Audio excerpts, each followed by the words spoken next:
Hello, everyone, and welcome to another episode of Young for STEM On Air. I am your hostess, Paula Argudo, and joining me today is someone very interesting who I'm super excited to talk with. She is Riyam Ojaimi. Do you mind introducing yourself for our listeners, please? Of course, of course. I'm Riyam Ojaimi. I'm the founder and CEO of SpacePoint Publications. I'm also a space medicine researcher and a student at the University of Toronto. That's so amazing. I Thank am you. personally a fan of Space Publications. I just read your last issue on astrobiology, and it Oh, is thank truly you. amazing. Great job Thank you. for your team, too. Thank you so much. Yeah, they work really hard. I'm very proud of them. Yeah. Oh, yeah, as you should, of course. I love to start the podcast with a little bit of an icebreaker. Mhm. So let me know, what is your favorite STEM fun fact? Ooh. Well, I dabble into space specifically. So I would say there are so many interesting space fun facts, but the one I talk about always is just, related to black holes. So I always get asked, like hypothetically, what would happen if, a person would enter a black hole, Well, which is a very insane theoretical question. But there is a term called spaghettification, and that's pretty much, your body would become sort of like a spaghetti. It would stretch out so much near the event horizon of the black hole. And so, you can kind of imagine how painful that would be. But yeah, it's a for pretty sure. interesting fun fact. Yeah, it's not so cool, I would say, if it would happen in real life. But yeah. It is Yeah. pretty crazy to think in Yeah. the unlikely scenario. Yeah, yeah, exactly. I hope no one tries it out. It's okay. No, don't try No. this at home. No, exactly. Yeah. The next question I usually ask my Mhm. guests is all about your personal STEM origin story. How did you realize that you have a passion for your fields of STEM? That's a really good question. I mean, I guess for me, it's different levels. I went through different realizations until I Mm. realized, like, fully realized that this is what I want to do. And in reality, when we read those stories about like, oh, this happened to me, and that's when I realized this is my future. I don't really think that's like sustainable and long term because you really have to go through different realizations or different tests in your life to fully, get the idea that this is where you're supposed to be. So for me, when I was younger, I used to think about space or science a lot, but in reality, I was more of a like an arts like person. I was very artistic. I was Ooh, drawing a lot, doing a lot of crafts, building a lot, and so I really thought for the longest time that I would be an architect.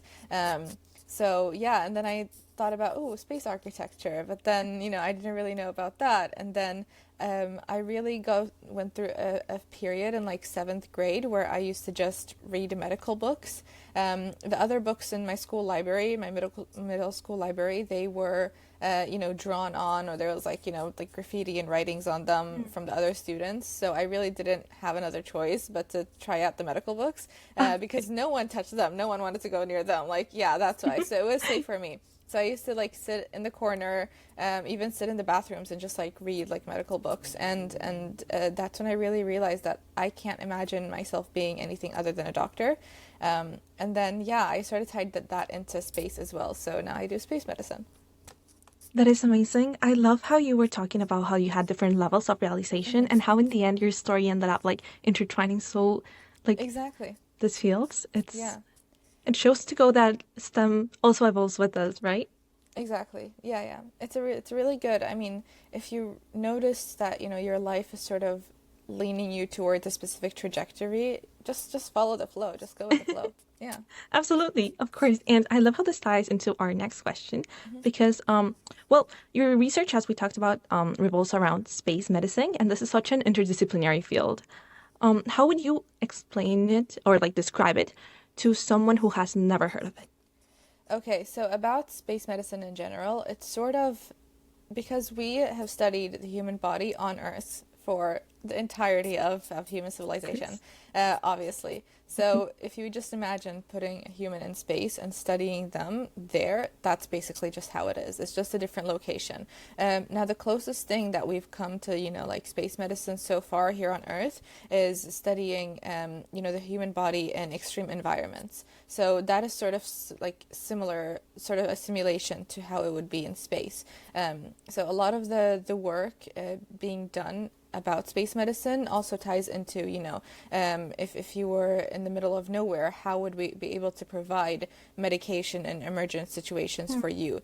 And we sort of try to implement those strategy to astronauts in space. So astronauts in space, if they were in an emergent situation, how would we be able to provide medication for them? Would it be compact medication? Would it be, it just depends. So there are different sides of space medicine. There's either the biology side, sort of. I mean, it's all biology, but there's the examining how the body reacts in certain situations. There's the one where you sort of find mitigation strategies and see how to resolve that. There's the psychology side of it. There's the pharmaceutical side of it. So it's all pretty intertwined. Yeah.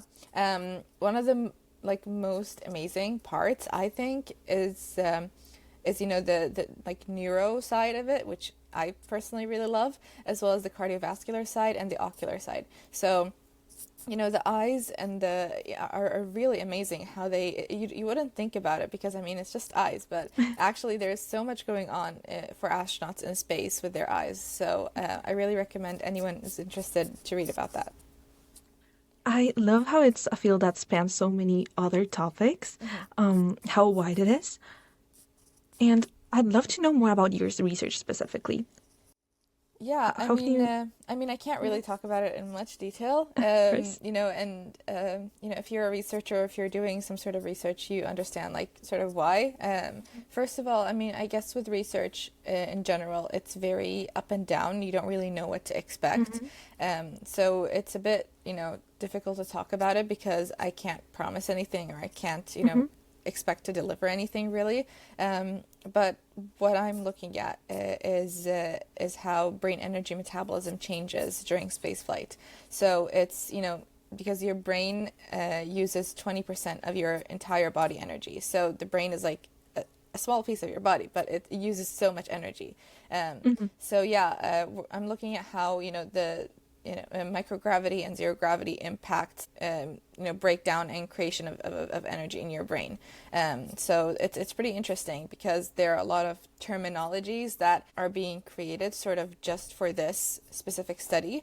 So, behavior of on cellular level, so how the cells change and how they react and adapt to those environments.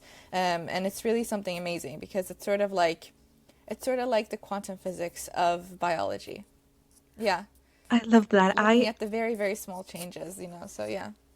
I love that. I specifically am in molecular biology. Oh yeah, so that's so cool. It's one thing. Yeah, it's one thing to study them on Earth, but in space, that's just mind blowing. It's like we're about to break through something that's almost science fiction. Yeah, it truly is. It really does verge on science fiction, but it's very real. We're doing it now, and it's so interesting, because when I first got into the world of space medicine, I really had no idea what to expect, and who I would be around, how many people there are, also in this field. But it's actually super interesting, because there are so many people, and as I mentioned, it's very wide, but at the same time it's so specific, because when you hear about space medicine, it's like, is this real? What is this? Are you just creating stuff? And yeah, at the end of the day, science sort of does start with creating stuff. You sort of create ideas, and you're like, oh, what would happen here? What would happen there? And that's how you try it out, and that's how you test it out. But day by day, it's so fascinating, because I discover new people who are also in this field doing same research as I did. So yeah, actually yesterday, one of my friends sent me a news thing about someone else, a student also at the University of Alberta, who's doing very similar research to what I'm doing. And I was like, that's amazing, So yeah. That's so cool. I love that about the scientific community, how we find each other's niche and how we keep each other creative too, and innovate together. I love that. Yeah. And now that we talk about space medicine and your research, how can this field and new discoveries in this field impact our life on Earth, our daily life on Earth? Oh, this is so interesting. So yeah, as I mentioned, a lot of the space medicine sort of stuff intertwined with being in hazardous places, or in very secluded places on Earth. So there are people who do research in mountains and in so many different of those areas that you wouldn't really think of about like medicine in general. And so what would happen is that if we did discover something major about space medicine in the space medicine field, we could easily incorporate it to the medicine on Earth, because there are so many different ways it intertwines. Now, even if it's like in a different environment, there are similar processes that happen within the human body, because our human body, like as amazing as it is and as much as it adapts and changes, there are specific systems it goes through, and there are specific processes it goes through to adapt. So when we fully understand, when we put those processes and when we put those systems in like their extreme states in space, when we really have to stretch out the possibilities of the human body, that's when we can fully understand what is going on, and it could help us find preventing medication or some sort of system that could help us here on Earth. So it's very interesting.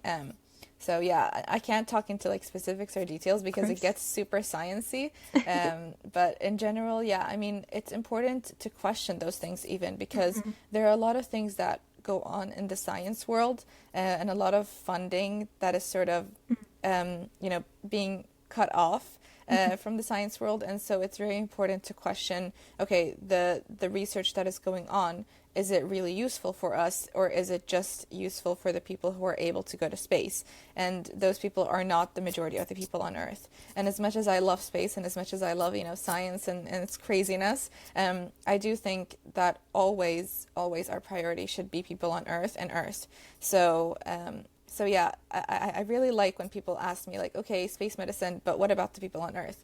Well, it sort of goes hand in hand. So it's cool to do that sort of research and see how it can reflect and help us here on Earth as well.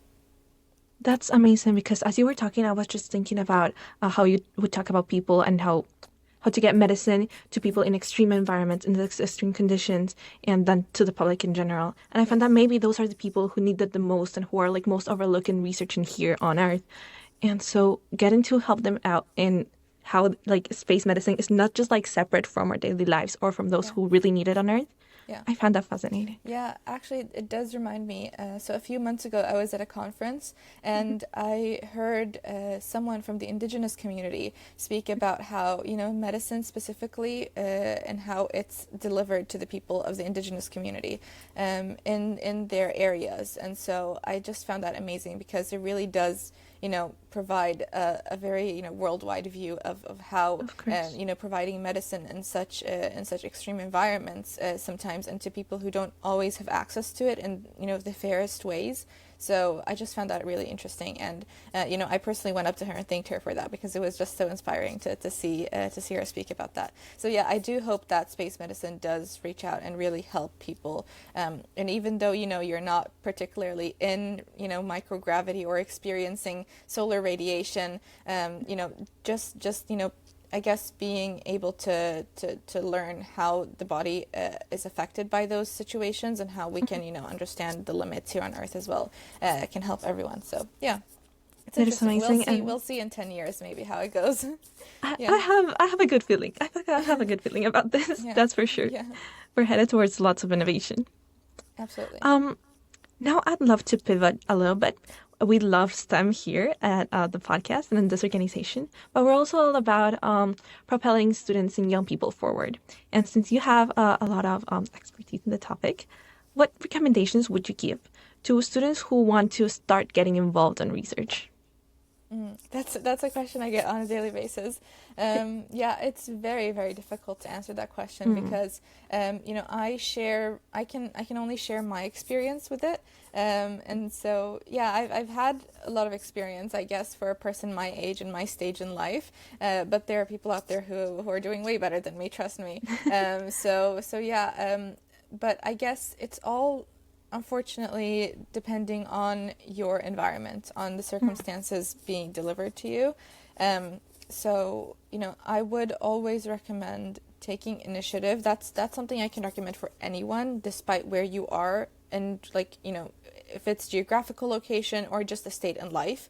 Take initiative, reach out to people in your university or your educational institution. So, my first research experience was in high school, because it was mandatory for us in high schools in Sweden to do some sort of research thing in order to graduate. We can't graduate without it. So, that's sort of like how I started. I was sort of forced into it. So, and then I really, really loved it. You know, I did my research on exoplanets and astrophysics, and I did eventually sort of like discover a star and categorize it, which was really, really cool. So yeah, it was me and my friend. So I would not have been able to do it without her, and she really like pushed me like to help me. And you know, that's really when I fell in love with research. Now, not everyone sort of goes through that experience. It's a very specific experience to my life and the people, you know, who've supported me through that. So it's difficult to say that, oh, just do this and that. Not everyone can do this and that. It's unfair. You know, life doesn't provide the same opportunities to everyone. But I can say that sort of it's up to you to really, I guess, turn the tables and take action with the cards that you're given. So if you're given a bunch of cards that don't make sense, create your own pattern, maybe, I'd say, you know, just like do that. And so take initiative, reach out to anyone. The internet is free. Like it's really easy to sort of find researchers who are doing this and that. And even if it's, you know, even if you feel like you're such an imposter, like you have no idea what you're doing, I would say the most important thing, I mean, you don't start from research, like you don't do that. Research is like where you apply your knowledge, right? Or you apply some sort of knowledge and you learn by doing, and you discover new things. So if you really have no prior experience, I would say take courses. There are a bunch of like free courses online that really help you in any sort of field. And even if they're just like random courses online or you feel like that way, it does help build your confidence in the matter. And so when you eventually sort of go to someone who's an expert in the field and you're like, hey, I want to do this and that. And they're like, okay, but you don't have any experience. You can sort of like wow them through what you've done. And the people who want to do research with you are infinitely times more impressed by your initiative than by your prior experience. They're like, okay, this person has drive, they're determined, they will not, you know, fail after they fall. So it's okay to fall, but you don't have to fail just because you fall. And so that's what they're looking for, because they don't want to guide you. They don't want to hold your hand and be like, it's okay, you got this. No, you have to get it on your own. But they are willing to teach you, because that is something that's just like inevitable in this field, you know? So yeah, that's what I would say. That's my tips. That's great. I find your experience really so inspiring. Thank you. And what I do really take away from this is that we have so many resources, and it's so nice to take advantage of them. And I also love that you said about falling but not failing. That's something I've never heard before, and it's such a great perspective, really. Thank you. I just made it up on the spot, but yeah, but yeah. I mean, Smart like that. But yeah, I mean, She's smart like that. everyone falls. I had a big fall yesterday, so it's okay. But I chose to not fail. So Exactly. yeah. You're here today, Yes. inspiring thousands of young people in STEM. Thank you. So you see. Thank you. Yeah. Talking about inspiring people, I'd love to know more about Space Point. As I mentioned, I've been following the blog and the issues for a little bit, and I would love to know, what was the most exciting part of launching and then growing this community? Okay, so SpacePoint didn't really start out, or in my head, it didn't start out in the way that, you know, most people expect. I mean, I didn't really sit and have a whole business case or a whole, you know, idea or a strategy going on. I was just moving away from Sweden and I was coming to Canada, and it was my last days in Sweden, and I was like, I'm so scared of, you know, having to start all over again in Canada. So because I'd built sort of a little reputation for me in Sweden in the space industry, in the space field there, you know, my colleagues, my friends there, and I was leaving them all behind. I was leaving what I'd built for myself behind. And a lot of people go through that, especially, you know, people who migrate a lot. And I guess so many people can relate to that on different levels. And so, you know, I was moving across the world, and I had no idea, you know, what to do with my life or who I was going to meet on the other side of the world there.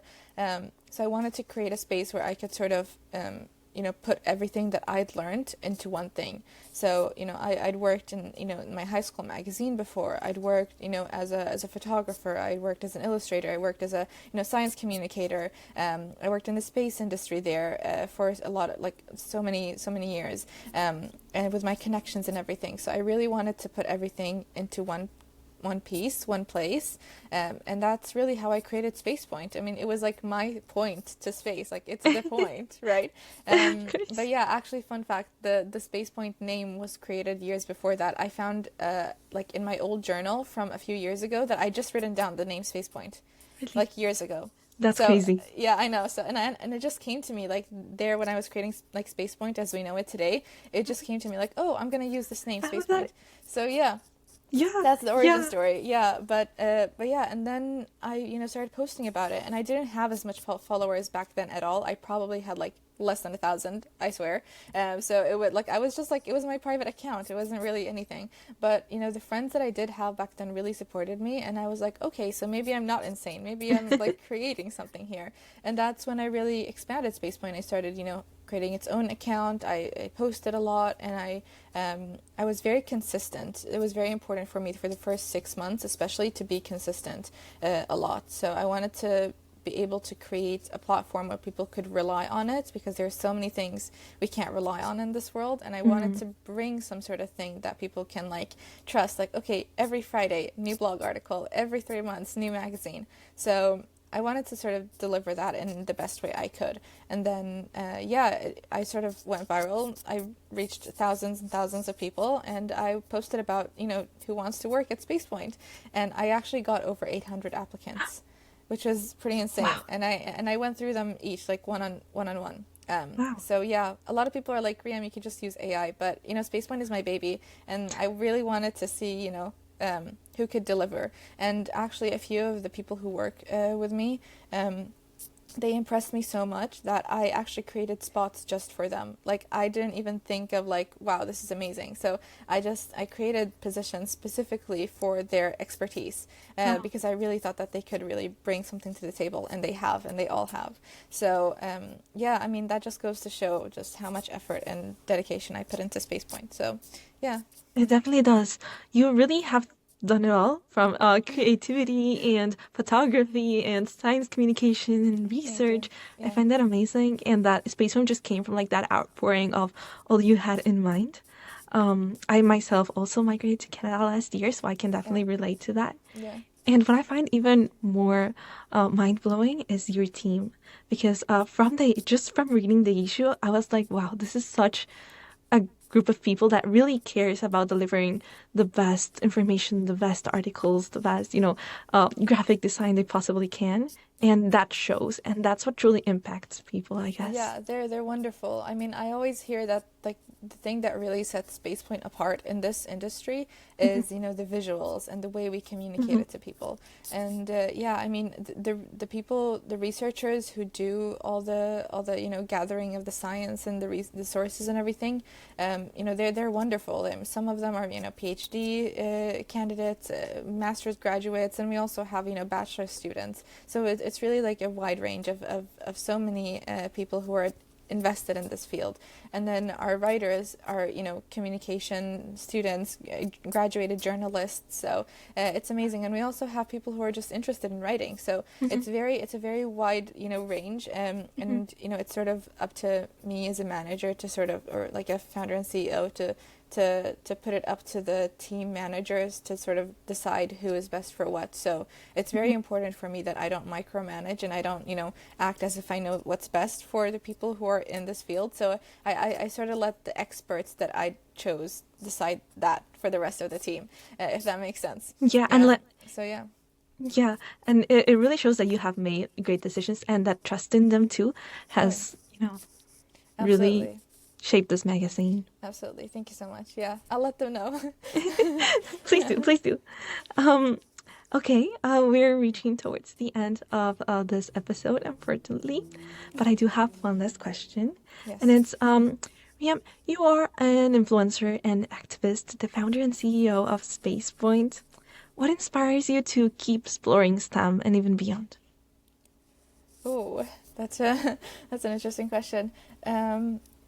I guess there are different levels to what inspires me. There are the sort of the daily things that inspire me, and then there is the thing that has inspired me across, all those years. And so the thing that inspires me on a daily level sort of is my followers, and is the wonderful messages that I receive. and it's my team who are very much, engaged, and sort of seeing them being so engaged and inspired by SpacePoint and so dedicated really sort of like reinforces what I, feel. And I'm like, oh, okay, like I can do this, I guess, maybe. So yeah, and then the thing that really has inspired me since I was like 13, since I started this, is just a promise that I had to keep to myself.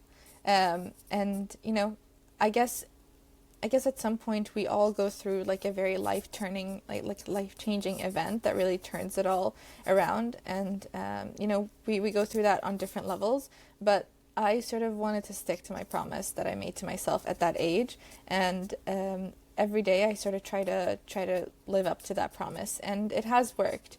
And so that's just sort of like a thing between me and myself. And I guess, it's important that we, especially me, because I have a platform, and so many people want to sort of like, take pieces of my story and sort of see how it resonates with them, which of course is what I want to help, people, feel listened and included in this field. But it's also very important that, as a human being, I sort of keep a part of myself that is like safe towards myself, because people can be a bit cruel online. So that's sort of like what inspires me. Both the things that I talk about and the things that I share online with people in my community, and the things that I keep to myself as a human being. So yeah. Riyam, thank you so much for sharing. You're welcome. I bet 13-year-old Riyam is super, super proud of you. Thank you. Yeah, I'd hope she is. Yeah. Well, she is. Thank you. Well, thank you so much for being here, for answering all of our questions. It's been such an inspiring conversation, and I'd love to keep talking forever, but unfortunately we do have to end here. Yeah. Thank you so much for coming. Thank you so much for having me. Yeah, and wonderful questions as well. So, yeah. Thank you. To all our listeners, please make sure to check Riyam's platform and also SpacePoint Publications. Do you want to give them the handles? Yeah, so my Instagram and my TikTok is just Riyam Ojaimi, just the name. And SpacePoint is SpacePoint Ltd, so SpacePoint Limited. Yeah. Go check the issues, guys. I promise they're amazing. Thank you. And well, also check y4s's Instagram. We have a lot of exciting projects coming up, and I cannot wait to speak to you in the next episode. Until then, stay curious and stay creative. Thank you so much for joining. Bye. Bye. Oh, and before you go, exciting news. For the first time, y4s is hosting Online Model United Nations, aka MUN, on July 5th and 6th. If you're passionate about science and would love to connect with like-minded people, collaborate, and make your voice heard, whether you're a STEM student or just love tackling big challenges, this event is for you. Make sure to follow us for more details, and we can't wait to see you there.